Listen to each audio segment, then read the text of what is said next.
नमो तस्स भगवतो अरहतो सम्मा संबुद्धस्स।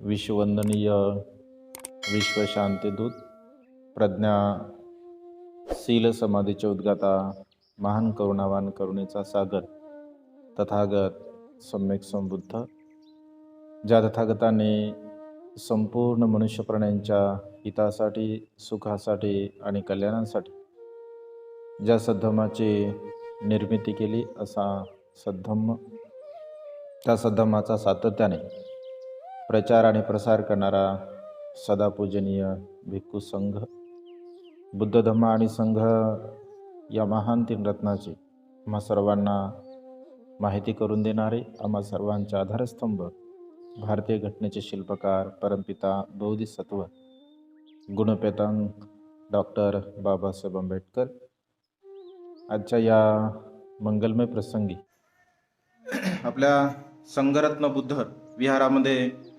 या ठिकाणी आपण जयंती संपन्न करत आहोत.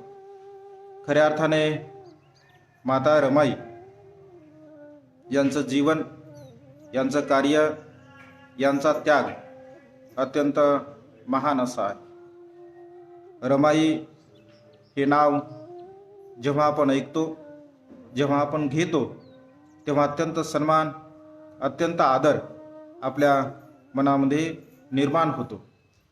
तो आदर का निर्माण होतो, तो सन्मान का निर्माण होतो? कारण त्याग जो मनुष्याच्या जीवनामध्ये आहे, किंवा त्याग कसा असतो, त्याग कशा प्रकारे केला जातो, किंवा त्यागाची नेमकी परिभाषा काय असू शकते, किंवा त्यागाची सीमा काय असू शकते, असं जर आपण विचार केला, असं जर आपण चिंतन केलं, मनन केलं, तर रमाईसारखा त्याग या सृष्टीमध्ये, या भूमीमध्ये, या जगामध्ये अशी एकही स्त्री नाही आहे की रमाईसारखा ज्या मातेने त्याग केला असेल. माता रमाईचा त्याग आपण बघतो. संपूर्ण जीवन ज्या मातेने केवळ आणि केवळ समाजासाठी आणि आपल्या पतींची वावा व्हावी, आपले पती शिकावे, आपले पती उच्च शिक्षित बनावे आणि समाजाचं जे काही महान असं कार्य आहे, हे महान कार्य आपल्या पतीने करावं, अशा प्रकारचं ध्येय आणि या ध्येयाने प्रेरित होऊन माता रमाईने आपल्या संपूर्ण इच्छा आणि आकांक्षेचा त्याग केलेला आहे. माता रमाईचं जीवन चरित्र जेव्हा आपण माता रमाईचं बघतो, तर संपूर्ण जीवन चरित्रामध्ये केवळ दुःख, केवळ शोक, केवळ संकटे आपल्याला पाहायला मिळतात. कारण माता रमाईचं जे संपूर्ण जीवन आहे, असं म्हटलं जातं की दुःखाला सुद्धा लाज वाटावी, संकटांना सुद्धा लाज वाटावी, की मनुष्याच्या जीवनामध्ये दुःख यावं तरी किती. मनुष्याचे ते अत्यंत म्हणजे चांगल्या प्रकारचं जीवन जगणारे होते. गरिबी, भगवंत असे म्हणतात की मनुष्याच्या जीवनामध्ये गरिबी जरी असेल, किंवा गरिबीने मनुष्य जे जीवन जरी जगत असेल, परंतु स्वाभिमान अत्यंत महत्त्वपूर्ण आहे, आत्मसन्मान अत्यंत महत्त्वपूर्ण आहे. जे लोक आत्मसन्मान स्वाभिमानपूर्वक म्हणजे जीवन जगत असतात, तर ते लोक आपल्या जीवनामध्ये यशस्वी होतात, अशा प्रकारे भगवंतांनी म्हटलं आहे.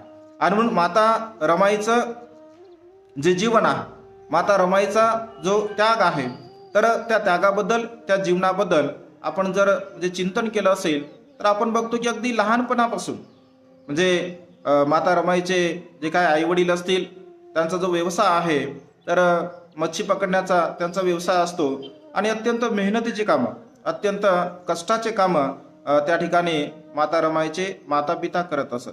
आईसुद्धा ते काम करत असे आणि पितासुद्धा तेच काम करत असत. अगदी हळूहळू माता रमाईसुद्धा आपल्या मातेपित्यांना त्या कामामध्ये मदत करत असे. आणि अगदी म्हणजे लहान वयामध्ये जेव्हा माता रमाईचे जे पिता वारतात, अत्यंत लहान वय असतं, अगदी 7 वर्षाचं वय. या 7 वर्षाच्या वयामध्ये माता रमाईचे म्हणजे वडील मारतात आणि वडील वारल्यानंतर त्यानंतर आई सुद्धा वारते. म्हणजे एवढ्या कमी वयामध्ये, एवढ्या कोवळ्या वयामध्ये रमाईचे माता पिता त्या ठिकाणी मृत्यूला प्राप्त होत असतात.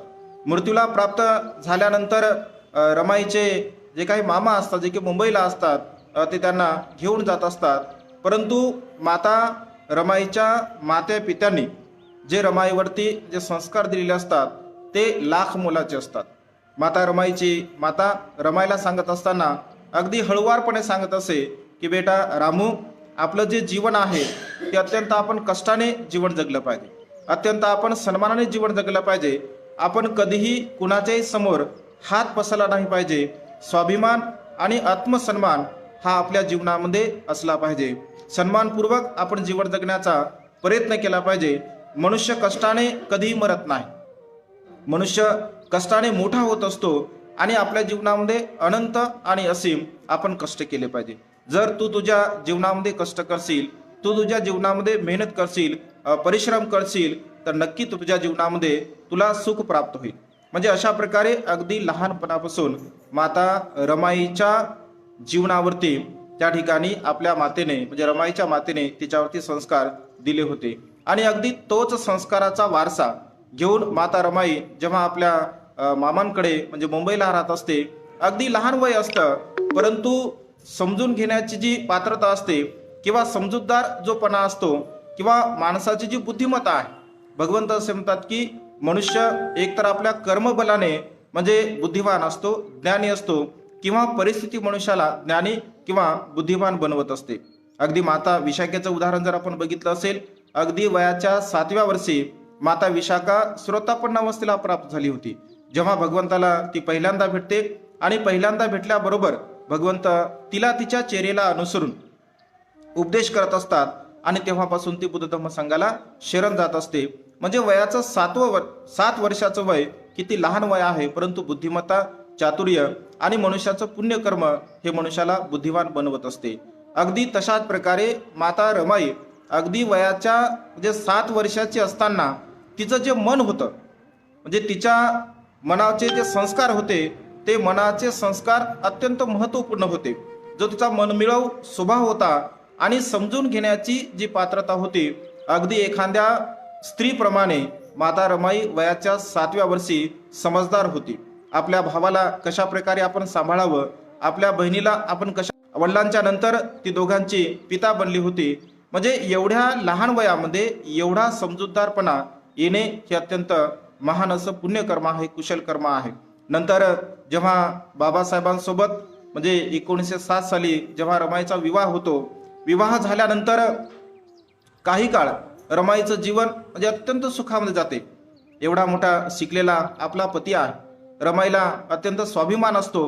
रमाई शिकलेली नसते तेव्हा बाबासाहेब उच्च शिक्षित होतात, उच्च शिक्षण घेतात आणि अनेक प्रसंगी म्हणजे साहित्यामध्ये आपण वाचतो, रमाईच्या जीवनचरित्रामध्ये आपण वाचतो की बाबासाहेबांचं आणि रमाईंचं जे काही म्हणजे प्रेमाचे संबंध, परंतु एक सर्वसामान्य स्त्रीप्रमाणे रमाईला सुद्धा असं वाटायचं की आपले पती जे आपल्या जवळ बसावे, आपल्याला बोलावं, आपली विचारपूस करावी.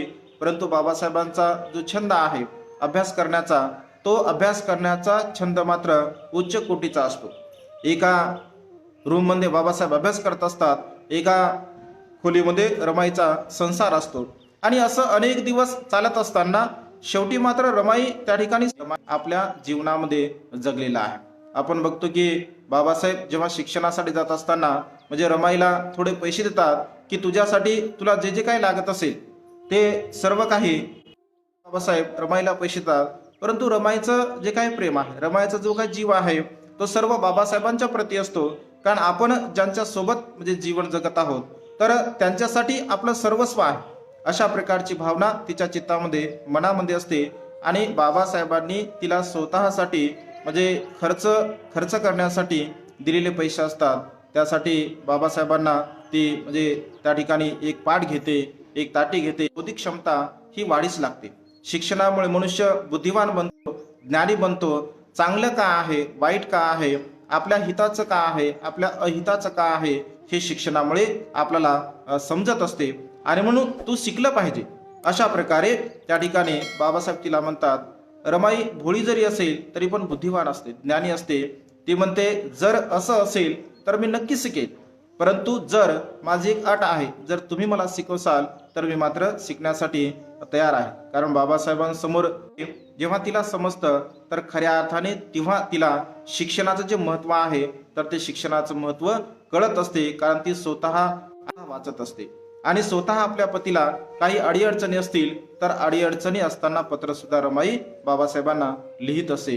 एक वेळचा प्रसंग आहे जेव्हा बाबासाहेबांचा पुत्र गंगाधर म्हणजे मृत्यूला प्राप्त होत असतो आणि मृत्यूला प्राप्त झाल्यानंतर रमाई बाबासाहेबांना एक पत्र लिहिते आणि पत्राचा मजकूर असा असतो की मी या ठिकाणी आपल्याला जे काही पत्र लिहित आहे मी त्यास काही सुद्धा एक शिल्लक नाही आहे, त्यामुळे मी तुला कुठल्याही प्रकारे मदत करू शकत नाही. निश्चित माझ्याकडे जेव्हा पैसे येतील तेव्हा मी तुला पाठवण्याचा प्रयत्न करेन. म्हणजे अशा प्रकारचं एवढं दुःखपूर्ण जीवन रमाई जगत असते आणि एवढ्या दुःखपूर्ण जीवनामध्ये सुद्धा म्हणजे कुठल्याही प्रकारे आपल्या पतीकडून रमाई अपेक्षा करत नाही. कारण रमाईला माहीत असतं की आपण ज्यांचे 2 मुलं म्हणजे मृत्यूला प्राप्त झालेले असतात, गंगाधर मृत्यूला प्राप्त झालेला असतो, म्हणजे रमेश मृत्यूला प्राप्त झालेला असतो आणि इंदुमती सुद्धा. त्यामुळे म्हणजे अशा प्रकारे मुलं हे मृत्यूला प्राप्त झाल्यामुळे रमाई म्हणते की आपण थोडंफार संसारामध्ये म्हणजे लक्ष दिलं पाहिजे, आपल्या मुलांकडे लक्ष दिलं पाहिजे. परंतु बाबासाहेबांचा अट्टहास असतो की अपुरं शिक्षण घेणं अत्यंत गरजेचं आहे आणि त्यासाठी बाबासाहेब पुन्हा म्हणजे शिक्षणासाठी जात असतात. इकडे रमाई पुन्हा त्या ठिकाणी म्हणजे अशा प्रकारचं दुःखपूर्ण जीवन जगत असते, परंतु स्वाभिमानपूर्ण त्या ठिकाणी जीवन जगते. बाबासाहेब जेव्हा पुन्हा आपले की बाबासाहेबांचं जे बोट आहे, जे जहाज आहे तर ते बुडालेलं आहे, तेव्हा रमाईला अत्यंत दुःख होते, अत्यंत कष्ट होते. परंतु अगदीच काही वेळामध्ये दुसरं जहाज सुद्धा येते आणि त्या जहाजामध्ये सुखरूपपणे बाबासाहेब असतात. जे जहाज म्हणजे बुडालेलं असतं त्या जहाजामध्ये बाबासाहेबांचे असंख्य असे अनमोल असे ग्रंथ असतात. बाबासाहेब असं म्हणतात की माझा अनमोल ग्रंथ साठा या ठिकाणी म्हणजे त्याला मी मुकलो आहे, तो अनमोल साठा माझा गेलेला आहे. म्हणजे बाबासाहेबांना माझ्या जीवनामध्ये माझे सर्वात प्रिय जर मित्र कोणी असतील, आप्तेष्ट कोणी असतील, नातलग कोणी असतील तर ते माझे पुस्तकं आहे. कारण पुस्तके मला हसायला शिकवतात, पुस्तके मला रडायला शिकवतात, पुस्तके मला प्रेरणा देतात, पुस्तके मला संघर्ष करायला शिकवतात. कारण पुस्तकामुळे मनुष्याचा सर्वांगीण विकास होतो असं बाबासाहेबांचं म्हणणं आहे. आणि जगामध्ये एकमेव असं व्यक्तिमत्व आहे की ज्यांनी पुस्तकासाठी राजगृह नावाचं अत्यंत विशाल असं घर बनवलं आहे. म्हणजे बाबासाहेबांच्या प्रती असणारी जी भावना रमाईची होती, भावना त्या ठिकाणी व्यक्त करताना आपण बघतो की बाबासाहेब जेव्हा येतात आणि भेटण्यासाठी म्हणजे रमाईचं दुःख एका लुगड्यावरती म्हणजे एक नेसण्यासाठी फक्त लुगडं, एक साडी म्हणजे रमाईला असते आणि त्या लुगड्यामध्ये त्या साडीमध्ये रमाई जीवन जगत असते. त्याला सुद्धा असंख्य ठिकाणी म्हणजे ठिगळं लावलेले असतात. आज आपण बघतो पत्नी असेल तिच्याकडे सुद्धा असंख्य साड्या, अत्यंत मौल्यवान अशा साड्या आपल्याला पाहायला मिळतात. परंतु एक बॅरिस्टरची पत्नी जे की विद्वत्ता ज्यांच्याकडे असंख्य आहे, अगाध ज्ञानाचे सागर आहेत, अशा प्रकारच्या महान पुरुषांचा सन्मान असतो, बाबासाहेबांचा सत्कार असतो. रमाईला सुद्धा असं वाटतं की या सन्मानामध्ये, या सत्कारामध्ये आपण बाबासाहेबांना भेटण्यासाठी गेलं पाहिजे. आणि भेटण्यासाठी गेलं असताना मी जर गेलो तर अन्य लोक काय म्हणतील. बघा, बॅरिस्टरची पत्नी आहे परंतु घालण्यासाठी जे साधी साडी सुद्धा नाही आहे, घालण्यासाठी एक साधं लुगडं सुद्धा नाही आहे. आणि अशा अवस्थेमध्ये आपल्या पतींचा तो मान नसून तो अपमान आहे आणि आपण गेलं नाही पाहिजे अशी एक भावना तिच्या मनामध्ये निर्माण होते. पुन्हा दुसरी भावना निर्माण होते की एवढ्या वर्षानंतर आपले पती आलेले आहेत आणि आपल्या पतीला आपण भेटलं पाहिजे. आपण बघतो की जेव्हा लाखो हजारो लोकांमध्ये म्हणजे बाबासाहेब सहज दृष्टिक्षेप होत असतो. कारण बाबासाहेबांचे जे काही नेत्र आहे, बाबासाहेबांचे डोळे आपल्या पत्नीला त्या लाखो जनसमूहामध्ये म्हणजे शोधत असतात. रमाई सुद्धा बाबासाहेबांकडे बघते. एक क्षण रमाई आणि बाबासाहेबांचं म्हणजे एकमेकांवरती दृष्टी पडते आणि ती दृष्टी पडताच बाबासाहेब त्या ठिकाणी बघतात की रामू अशा प्रकारच्या अवस्थेमध्ये आली आहे. परंतु बाबासाहेबांना अत्यंत दुःख होते. म्हणजे बाबासाहेब घरी येतात आणि घरी आल्यानंतर असं म्हटलं आहे, असं साहित्यामध्ये उल्लेख आहे की बाबासाहेबाच्या आपल्या म्हणजे घराचा जो काही दरवाजा आहे लहान मुलाप्रमाणे बाबासाहेब त्या ठिकाणी बोक्सा रडत असतात.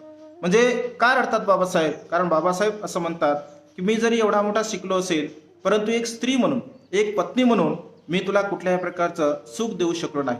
ना मी तुला सांसारिक सुख दिलं आहे, ना मी तुला भौतिक सुख दिलं आहे. म्हणजे कुठल्याही, तुला वस्त्राचं सुख आहे, ना तुला दागिन्याचं सुख आहे, ना तुला भोजनाचं सुख आहे. मी तुला कुठल्याही प्रकारचं सुख देऊ शकलो नाही. कारण रमाई जेवण करत असताना सुद्धा बाबासाहेब जोपर्यंत म्हणजे जेवत नसत तोपर्यंत रमाई जेवत नसे. आपण बघतो की बाबासाहेब जर एकदा अभ्यासाला बसले तर बाबासाहेब अभ्यासाला बसल्यानंतर त्यांना तहान आणि भूक हे पूर्णपणे ते विसरून जात असत आणि रमाई त्यांची वाट पाहत असे की आपण भोजन करावं. त्यांच्याकडे बाबासाहेब म्हणत की ठीक आहे, थोड्या वेळाने पुन्हा बाबासाहेब म्हणजे अशा प्रकारे त्या ठिकाणी अनेक वेळा अशा प्रकारचं कर्म होत असे आणि बाबासाहेब भोजन करत असत. सर्वांचं भोजन झाल्यानंतर रमाई भोजन करे, परंतु भोजन करत असताना अगदीच थोडंसं भोजन रमाईला मिळत असे. कधी कधी मात्र थोडंसं भोजन सुद्धा रमाईला मिळत नसे. आणि अशा प्रकारचं अत्यंत कमी भोजन रमाई खात असल्यामुळे आणि शारीरिक जे काही कष्ट आहे, शारीरिक जी काही मेहनत आहे, शारीरिक मेहनत आणि मानसिक मेहनत या दोन्ही प्रकारच्या मेहनती रमाई खूप करत असे. कष्ट तर करत असे, परंतु मानसिक सुद्धा दुःख रमाईला खूप असे. कशाचं दुःख असे? कारण बाबासाहेबांना अनेक प्रकारच्या धमक्या येत असत, बाबासाहेबांना अनेक प्रकारच्या तार येत असत, म्हणजे मारण्याच्या तार येत असत, खून करण्याच्या तार येत असत. आणि रमाई वाचन करत असल्यामुळे, रमाईला वाचता येत असल्यामुळे कधी कधी रमाईच्या हातामध्ये ते पत्र पडत असे आणि रमाई वाचत असे तेव्हा रमाईला अत्यंत दुःख होत असे.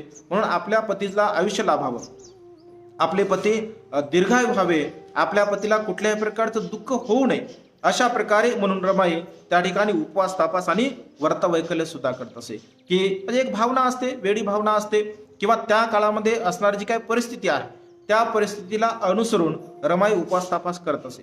बाबासाहेब रमाईला अनेक वेळा समजून सांगत असत की रामू, अशा प्रकारचा उपवास तापास करून काही फायदा होत नाही आहे, असे व्रतवैकल्य करून काही लाभ होत नाही आहे.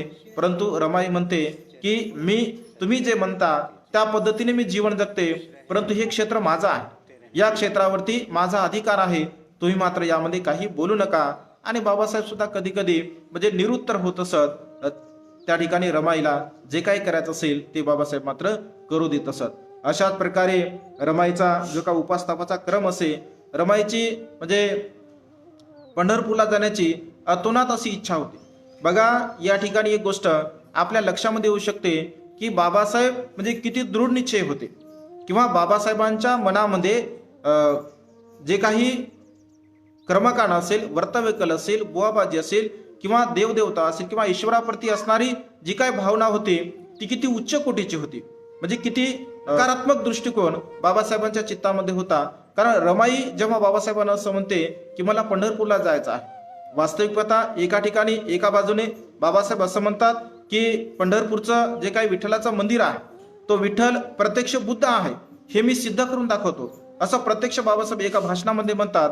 मला जर आयुष्य लाभलं तर पंढरपूरचा विठ्ठल हा विठ्ठल नसून बुद्ध आहे, हे मी सिद्ध करतो. परंतु दुसऱ्या बाजूने बाबासाहेब जेव्हा रमाई असा हट्ट करते की पंढरपूरला जायचं आहे, त्या बाबासाहेब असं म्हणतात की त्या पंढरपूरला जाऊन तू काय करणार आहे, तिथे तुला काय मिळणार आहे, तिथे तुला काय लाभ होणार आहे? रामू, आपण असं पंढरपूर निर्माण करू जिथे सन्मान आहे, जिथे स्वातंत्र्य आहे, जिथे समता आहे, तिथे प्रत्येक मनुष्य अत्यंत प्रेमपूर्वक, आदरपूर्वक नतमस्तक होईल, अशा प्रकारचे एक पंढरपूर आपण निर्माण करू. म्हणजे आपल्या पतीची इच्छा, पत्नीची इच्छा सुद्धा बाबासाहेब त्या ठिकाणी मोडतात. त्याला कारण असं असतं, कारण रमाई जर पंढरपूरला गेली असती, नाही का, रमाई त्या काळामध्ये जर पंढरपूरला गेली असती, किंवा बाबासाहेब जर रमाईला पंढरपूरला घेऊन गेले असते, तर आज लोक दीक्षाभूमीला जाणारे कमी असते, चैत्यभूमीला जाणारे कमी असते आणि पंढरपूरला जाणारे लोक जास्त असते, नाही की. म्हणजे ही भावना बाबासाहेब दूरदृष्टीचे होते, फार दूरदृष्टिकोन बाबासाहेबांचा होता. आणि बाबासाहेबांना माहित होतं की हा भोळा समाज आहे, हा अज्ञानी समाज आहे, आणि हा समाज मी ज्या मार्गाने जाईल त्या मार्गाने मात्र जाण्याचा तो प्रयत्न करेल. आणि बाबासाहेबांनी आपल्या लाडक्या प्रिय रामोची इच्छा त्या ठिकाणी दाबली आणि बाबासाहेब त्या ठिकाणी पंढरपूरला गेले नाही. म्हणजे बाबासाहेबांच्या मनामध्ये असणारा जो भाव आहे किंवा बुद्धांच्या प्रती असणारी जी श्रद्धा आहे ती अत्यंत अतूट होती, अत्यंत उच्च कोटीची श्रद्धा होती. कारण बाबासाहेब म्हणतात की बुद्ध, धम्म आणि संघ या तीन रत्नाशिवाय माझ्या जीवनामध्ये कुठल्याही प्रकारचं माझं श्रद्धास्थान नाही आहे. आणि हेच श्रद्धास्थान आपण जोपासावं. कारण रमाईच्या म्हणजे बाबासाहेबांच्या घरामध्ये बुद्धांचं एक तैलचित्र होतं. आपण पिक्चर जर बघितला असेल तर त्या पिक्चरमध्ये सुद्धा आपल्याला पाहायला मिळते म्हणजे वेगळ्या प्रकारचे चित्र. परंतु प्रत्यक्ष बाबासाहेबांनी स्वतः आपल्या हाताने म्हणजे बुद्धांचं एक स्केच तयार केलं होतं, एक फोटो तयार केला होता. कारण बाबासाहेब असं म्हणतात की मला डोळे लावून असणारा बुद्ध नको आहे, मला डोळे उघडे करून या जगाला दिशा दाखवणारा बुद्ध हवा आहे. आणि बाबासाहेब प्रत्यक्ष एक त्या ठिकाणी चित्र तयार करतात. आणि ते चित्र असताना रमाई म्हणते की हा संन्यासी आपल्या घरामध्ये कशाला पाहिजे, या संन्यासाचा फोटो आपल्या घरामध्ये कशाला हवा आहे. तर बाबासाहेब सांगतात की रामू, हा संन्यासी नाही आहे, तर हा जगाचा एक दिशादर्शक आहे, जगाचा एक मार्गदाता आहे. जीवन आणि दुःख आणि मृत्यू यामधील जे काही दुःखाचं अंतर आहे ते नष्ट करण्याचे एक मार्गदाता आहे, ते भगवान बुद्ध आहे, सम्यक संबुद्ध आहे. अशा प्रकारे बाबासाहेब रमाईला म्हणजे समजून सांगत असत. म्हणजे अशा प्रकारचं रमाईचं जीवन जेव्हा आपण बघत असतो तर किती मोठा त्याग आहे की नाही, किती मोठा त्याग रमाईचा आहे. रमाईच्या जीवनाचा म्हणजे रमाईने आपल्या जीवनामध्ये जो त्याग केला आहे तर तो त्याग अन्य कोणीही करू शकत नाही. कारण आपण बघतो की अशा प्रकारचं जीवन फार क्वचित म्हणण्यापेक्षा म्हणजे ज्याप्रमाणे आपण सहज समजत असतो की उमराला म्हणजे कधीतरी फूल येते असं लोक म्हणतात. अनेक साहित्यामध्ये सुद्धा असं म्हटलं जातं की उमराला कधीतरी फूल येते, क्वचित स्थळी काळी ते फूल येत असते. आणि अगदी तशा प्रकारे रमाई सारखी स्त्री म्हणजे कधीतरी या सृष्टीवरती म्हणजे जन्मास येत असते, जे की आपलं संपूर्ण म्हणजे त्या ठिकाणी त्याग करत असते. किती त्याग मूर्ती आपण रमाईला म्हणतो. कारण शरीरावरती कुठल्याही प्रकारचे दागदागिने आपल्याला पाहायला मिळत नाहीत. कुठल्याही प्रकारचं असं भरीजरीचं जे काही वस्त्र आहे ते वस्त्र सुद्धा रमाईच्या अंगावरती आपल्याला पाहायला मिळत नाही. अत्यंत साधं आणि अत्यंत निर्मळ मन मिळावं अशा प्रकारचं रमाईचं व्यक्तिमत्व होतं, अत्यंत सौंदर्य होतं. म्हणजे अशा प्रकारचं जीवन जगत असताना रमाईचा महान आणि असीम असा त्याग आपण आपल्या ध्यानामध्ये घेतला पाहिजे. जेव्हा राजरत्न मृत्यूला प्राप्त होत असतो तेव्हा सुद्धा रमाईला अत्यंत दुःख होते. बाबासाहेबांना सुद्धा म्हणजे अत्यंत दुःख होते राजरत्न. कारण बाबासाहेब असं म्हणतात की माझा राजरत्न हा राजबिंडा आहे, मी त्याला खूप शिकवणार आहे, मी त्याला खूप मोठं बनवणार होतो, कारण तो माझ्यावर गेला आहे. अगदी तो माझ्यासारखा आहे, तो अत्यंत बुद्धिवान निघेल, तो ज्ञानी निघेल, प्रज्ञावान बनेल. परंतु जेव्हा राजरत्न मृत्यूला प्राप्त होतो तर मृत्यूला प्राप्त झाल्यानंतर अगदी बाबासाहेबांना त्या राजरत्नाला त्या सेवला गुंडाळण्यासाठी कपडा आणण्यासाठी सुद्धा पैसे नसतात. म्हणजे एवढे हालाकीचे, एवढे दुःखाचे, एवढे कष्टाचे जीवन बाबासाहेब त्या ठिकाणी भोगत असतात, रमाई त्या ठिकाणी भोगत असते. एवढं दुःख होऊन सुद्धा बाबासाहेब दुसऱ्या दिवशी गोलमेज परिषद असते तर त्या गोलमेज परिषद निघत असतात. बाबासाहेबांचे भाऊ म्हणतात की भिवा तू कुठे निघाला आहे, तुझा लाडका राजरत्न लगेच मृत्यूला प्राप्त झाला आहे आणि अशा दुःख स्थितीमध्ये तू कुठे निघाला आहे. त्या बाबासाहेब असं म्हणतात की माझा एक पुत्र आज मृत्यूला प्राप्त झाला आहे, परंतु मी जर आज या ठिकाणी जर गोलमेज परिषदेला गेलो नाही तर गांधी अँड कंपनी माझ्या लाखो लोकांचा, माझ्या लाखो मुलांचा बळी घेतल्याशिवाय राहणार नाही. म्हणजे ही भावना बाबासाहेबांच्या चित्तामध्ये असते, ही भावना माता रमाईच्या चित्तामध्ये असते. 4 मुलं अगदी मृत्यूला प्राप्त झाले तरी सुद्धा बाबासाहेबांचं सामाजिक कार्य, सामाजिक जे काही धोरण होतं किंवा समाजाच्या प्रती असणारी आस्था होती, समाजाच्या प्रती असणारं प्रेम होतं, या समाजाच्या प्रती असणारं प्रेम, जिव्हाळा, आपुलकी बाबासाहेबांची कधीही कमी झाली नाही. म्हणजे अशा प्रकारचं दुःखपूर्ण जीवन माता रमाईने जगलं, बाबासाहेबांनी जगलं. शेवटी रमाई अत्यंत म्हणजे बिमार होती, रमाईला अनेक प्रकारचे आजार होते. त्याचं कारण असं होतं की रमाई म्हणजे अत्यंत कमी जेवण करत असे आणि कमी जेवण करत असल्यामुळे म्हणजे ज्याप्रमाणे एखादी वृद्ध स्त्री दिसावी अगदी त्याप्रमाणे रमाई दिसत असे. आणि आजाराने म्हणजे निमोनिया सारखा त्या काळामध्ये आजार माता रमाईला झाला होता, विकनेसपणा त्या ठिकाणी आला होता. आणि अशा प्रकारच्या अवस्थेमध्ये डॉक्टरांनी बाबासाहेबांना सांगितलं की आपण आपल्या पत्नीची काळजी घेतली पाहिजे, कारण आपण आपल्या पत्नीची जर काळजी घेतली नाही तर आपली पत्नी अधिक काळ जगू शकणार नाही, अधिक दिवस ती जगू शकणार नाही. म्हणून बाबासाहेबांना सुद्धा असं वाटतं की आपण रमाईसोबत वेळ दिला पाहिजे. आणि काही काळ बाबासाहेब रमाईसोबत त्या ठिकाणी सर्व प्रकारचे कामं थांबवून वेळ घालत होते. अशाच प्रकारचं म्हणजे हवापलट म्हणून बाबासाहेब रमाईला धारवड या ठिकाणी पाठवत असतात. आणि धारवड या ठिकाणी गेल्यानंतर तिथे रमाई जे काय हॉस्टेल असतात धारवडला, वराळे, त्या हॉस्टेलांचं कार्य पाहत असतात. 2-3 दिवस लहान लहान मुलांना माता रमाई स्वयंपाक तशा अवस्थेमध्ये सुद्धा रमाई स्वयंपाक बनवत असे, त्या मुलांना सांभाळत असे, अगदी आपले मुलं म्हणून. आणि 2 दिवसानंतर जेव्हा रमाई बघते की लहान लहान मुलं बाहेर येत नाही आहे, काय कारण आहे, तर त्या ठिकाणी वराळी गुरुजींना जेव्हा ती विचारते की मुलं काय येत नाही आहे, तर तेव्हा वराळी गुरु सांगतात की आई 3 दिवसापासून हॉस्टेलचं म्हणजे अन्न संपलेलं आहे, 3 दिवसापासून मुलांनी म्हणजे भोजन केलं नाही आहे. मग रमाई म्हणते की तुम्ही मला का नाही सांगितलं. एका क्षणामध्ये कुठल्याही प्रकारचा विचार न करता आपले संपूर्ण दागिने त्या ठिकाणी वराळी गुरुजींना देते आणि म्हणते हे दागिने मोडा आणि मुलांना तुम्ही भोजन घ्या. म्हणजे किती मोठा त्याग आहे, किती मोठी असीम प्रेम भावना आहे. आणि रमाईचं जे जीवन आहे, रमाईचा जो त्याग आहे, आपण बघतो की या सृष्टीमध्ये या धर्तीवरती रमाईसारखा महान त्याग करणारी स्त्री पुन्हा होणे नाही आहे. आणि रमाईचा आदर्श आपल्या समोर असावा, आपण तेवढा त्याग करत नाही आहे किंवा आपल्या मनामध्ये तेवढी त्यागाची भावना सुद्धा नसते. परंतु जो महापुरुषांचं जे काही कार्य आहे, त्या महापुरुषांच्या कार्याला समोर नेण्याचा आपण प्रयत्न केला पाहिजे. त्या महापुरुषांचं कार्य अधिकाधिक कशा प्रकारे उर्दिगत होईल, ते कार्य अधिकाधिक कशा प्रकारे प्रगती पथावर जाईल, अशा प्रकारचा आपण एक सम्यक संकल्प आपल्या जीवनामध्ये केला पाहिजे. कारण बाबासाहेबांची आपल्या प्रती खूप अपेक्षा होती, बाबासाहेबांची आपल्या प्रती म्हणजे खूप इच्छा होत्या, आकांक्षा होत्या. त्यांना असं वाटायचं की हा समाज अत्यंत शूरवीर आहे, अत्यंत बलवान आहे, आणि म्हणून हा समाज या ठिकाणी जर मी सांगितलेला मार्गाने अनुसरण करेल तर नक्की तो सुखपूर्वक जीवन जगेल. आणि बाबासाहेबांचा आदर्श, माता रमाईचा आदर्श आपण आपल्या जीवनामध्ये घेण्याचा प्रयत्न केला पाहिजे. कारण जयंती असेल, पुण्यतिथी असेल, संपन्न करण्यामागचा उद्देश काय असतो?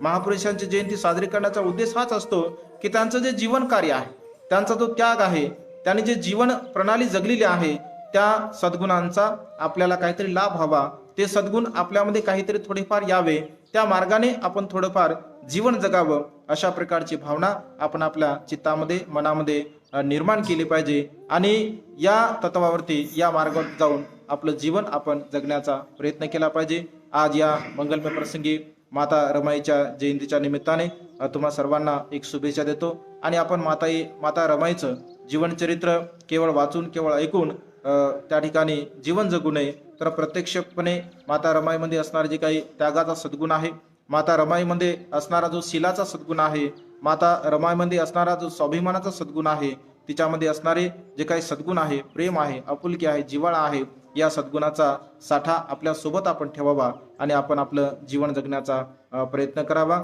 एवढीच आजच्या या मंगलमय प्रसंगी माता रमाईच्या जीवनावरती थोडक्यामध्ये धम्मदेशना देऊन ही धम्मदेशना समाप्त करतो. सर्वांचं मंगल हो, सर्वांचं कल्याण हो, सर्वांना दीर्घायुष्य लाभो.